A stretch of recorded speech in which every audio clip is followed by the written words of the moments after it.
morning.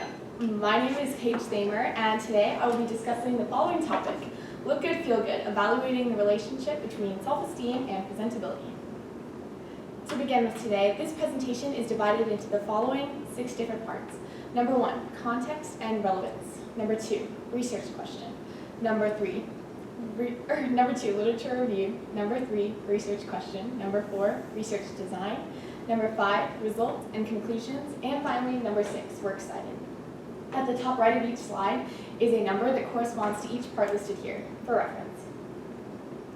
First of all, it is widely demonstrated that low self-esteem is one of the biggest issues facing society today. As adolescents grow and develop into maturity, their self-perception and value begins to be highly correlated with appearance, and this is especially true with females. Let's take a look at the extensive evidence in psychology that suggests a decrease in self-esteem for females at large. As demonstrated in this graph, which was conducted by a research organization called Y-Pulse, you can see that with an increase in age, confidence level decreases most notably from ages 13 to 17 in females. In this Millennium Cohort study conducted by the Education Policy Institute, it is found that a shocking 75% of girls aged 14 don't like how they look. These statistics on the rapidly increasing prevalence of low self-esteem can also explain the increase of issues relating to mental health, as seen on the slide. These consequences, including engaging in dangerous behaviors such as self-harm, drinking, and even suicidal ideation, to name a few. These associations should be extremely alarming to society at large, as women are more and more facing a serious health crisis due to self-perception and body image. Now, it's even more important to understand why this pattern is occurring. This rising correlation between self-esteem and dangerous disorders relating to physical, mental, and cognitive functioning can be explained by young Eliza Drift in The Self-Esteem Trap. Here, she attributes a decrease in self-esteem for females at large to a results and achievement-based culture being facilitated and encouraged by parents, teachers, and peers' expectations. Now that I've established the context behind my topic, let's shift gears and discuss the literature already in the field that supports my research. Rocco Palomino in Does Makeup Make You Feel Smarter? The Lipstick Effect Extended to Academic Achievement presents the concept that women wearing makeup has a positive effect on academic standing and cognition. This study, completed with college women as research subjects, adds to the idea that even just the simple act of wearing makeup can boost a woman's self-esteem, which in turn extends to higher performance on tests and elevated cognitive abilities.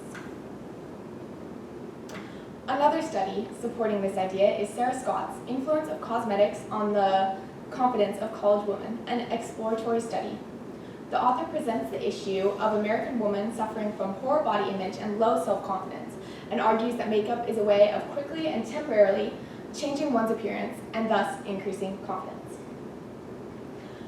So many more studies have been done on the idea of appearance influencing other factors, such as productivity, stress, success, mood, or energy. However, almost none have been done specifically on this at-risk group. Most of these studies were done on college age to the working class, rather than high school adolescents. It has been established that presentability, the idea that one is neat, pulled together, and ready to see and interact with others, has a positive effect on the self-esteem of college-age individuals and women in the workforce, and therefore can possibly suggest that this trend might be developed in young girls as well. And with that idea brings us to the gap in the body of knowledge. This apparent link between appearance and self-esteem from women in the workforce and college women, could this pattern possibly be extended to this younger age group and therefore help combat the low self-esteem and the psychiatric disorders that sadly often follow? And this gap is precisely how I arrived at my research question. How does presentability affect self-esteem of the female youth population, grades 9 through 12, at Temecula Valley High School? So let's transition to how we can practically apply this question to investigate my focus population. A survey was chosen as part of this method in order to provide numerical data and statistics that this pre-identified positive correlation that I found in the sources in my literature review between self-esteem and presentability can be extended to this younger age group, as a survey was chosen as the method in most of the sources in my literature review. So you might be asking how I plan to measure these two variables. Well, I noticed one recurring scale in both the sources in my literature review and the body of knowledge called the Rosenberg Self-Esteem Scale. This scale is currently one of the most widely used measures of self-esteem, and it was originally developed by sociologist Morris Rosenberg. This scale is currently one of the most widely used measures of self-esteem for ages 12 and up, and it is a 10-item scale. This included questions like, on the whole, I'm satisfied with myself, or at times, I think I'm no good at all. To address any potential ethical concerns for participants using this survey, I had each participant fill out an informed consent form, and of course, I included counseling information at the end of the survey. Variable 2 simply served to quantify how much participants value presentability. It began with 2 fill-in questions that asked participants to indicate how many days a week they wear makeup, on average, and how much time they spend getting ready for school, including hair, doing their makeup, and picking out an outfit. Both of these questions were taken from Palomino's study, again serving to assess participants' current state of value that they personally place on appearance. After the 2 fill-in questions, I mirrored the Rosenberg Self-Esteem Scale, and I asked different questions like, on the whole, how I look is a priority in my life. I correlate in my mind bad mental image with bad personal appearance, and I think people respect me more when I'm looking my best. So let's move on to specifically how these instruments were distributed in my survey. I chose to go into 2 English classrooms for each grade level, as English is a 4-year requirement that resulted in a wide sample size. The raw data from both of my instruments, presentability and self-esteem, was used to give each participant a score for both variables. I then ran each participant's scores for both variables into a correlational test, and then I analyzed that with the Pearson's correlation table to determine the strength and direction of the relationship, if any existed. This survey yielded responses from 500 students. However, I used 495 responses in data analysis due to reasons like forgetting to fill out an informed consent form or forgetting to fill out a question. I found very unexpected results. The higher the self-esteem, the lower participants' value they placed on presentability, as seen on the figure labeled All Data Results. According to the Pearson's correlational test, which does take into account my sample size, this correlation of negative 0.27 is very significant. 107 participants choose to utilize the fill-in section. Of these, just 7 participants shared something positive, like, I'm confident and know my worth, or I feel like I have worth and value and that I matter to people. This means 93.4% of participants who chose to elaborate decided to share mental health difficulties that they have experienced. Many people mentioned that past experiences affect how they feel about themselves today. Others shared that they set unreasonably high expectations for themselves and that they feel bad when they don't achieve what they set out to achieve. Others described that it changes based on the day.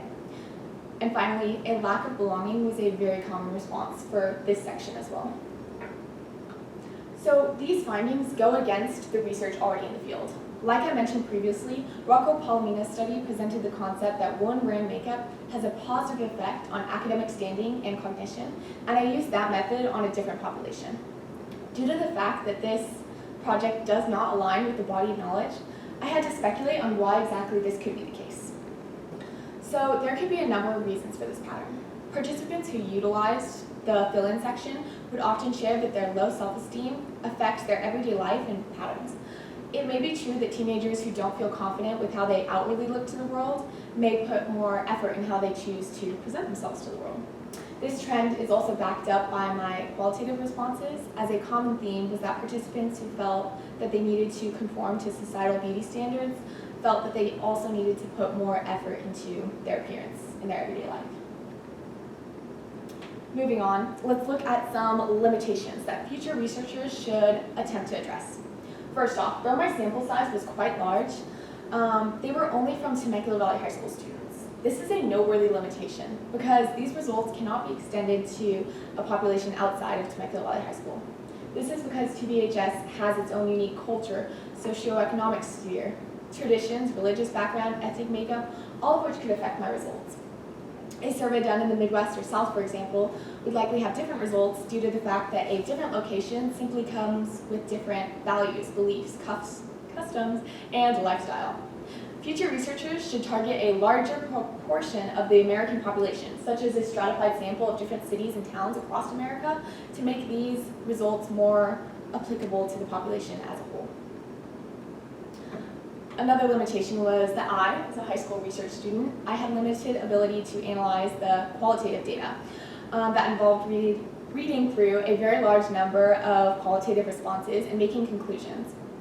These qualitative responses, however, could have a large effect on the trend that I received and could help explain it.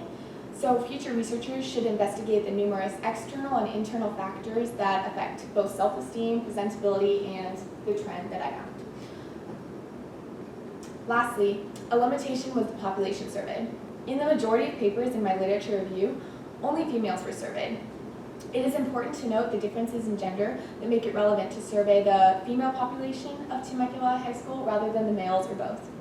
In a review called Gender Differences in Respect to Self-Esteem and Body Image, as well as Response to Adolescence, School-Based Prevention Programs, Ruber Agam investigates the traditional gender roles' impact on self-esteem. The author explained that girls are more susceptible to boys to internalizing issues and thus are a more pertinent population to investigate with this research. However, it was not feasible for me to only survey females as I went into co-ed English classrooms, and I did not have the ability to separate by gender before administering the start to the survey. Though I did divide up the data and analyze both males and females after the survey, a bigger sample with only females might have different results. With this limitation in mind, future researchers should separate by gender. Ultimately, my research here today shows two things. Number one, low self-esteem is extremely prevalent in a way that interferes with learning and needs to be properly addressed for the well-being of students. Number two, my findings indicate that low self-esteem results in an increase in presentability for this age group. And that also alludes to a call for increased investigation onto why exactly this is the case, as again, it did not go with the literature in the body of knowledge. And also more research is needed to determine if this is a helpful or harmful method of coping, shown here on my works cited. And that wraps up my talk for today. I'd like to thank you for taking the time to listen to my presentation. I'll take oral defense questions now.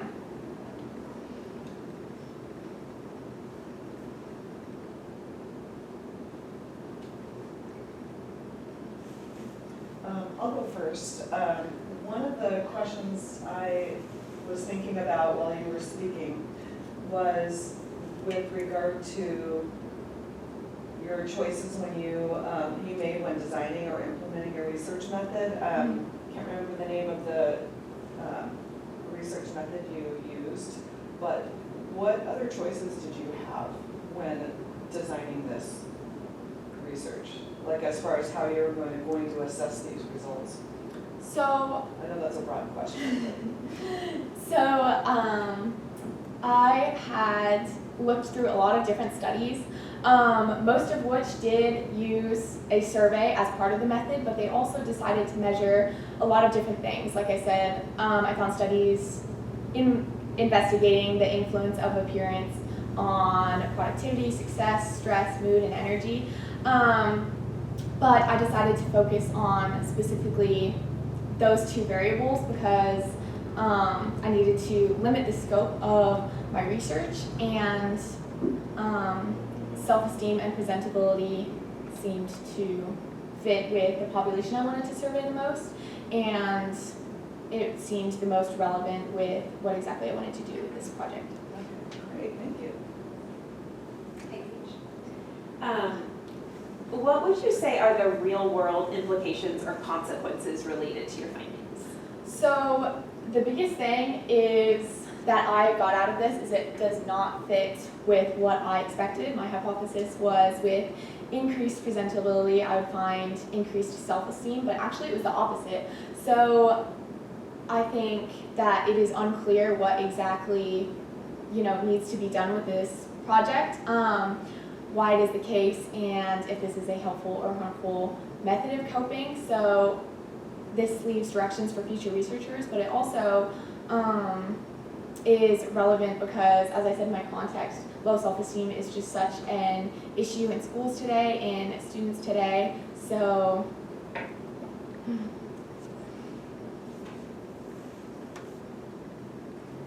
All right, so good morning. So just going back to Mrs. B asked, so what other curiosities do you have and how has this process prepared you to explore them? So I am very curious about the other factors that I mentioned. I actually did want to initially, investigate all of them, but I learned that through research you have to pick something specific so you can get, you can only measure like 2 variables at a time. But I really did like working on this project all year, so in the future I am also very curious about productivity and how that could be influenced, because again, my foundational study by Rocco Palomino investigates how makeup affects academic standing and cognition, and I thought that was very interesting. So I would like to do something.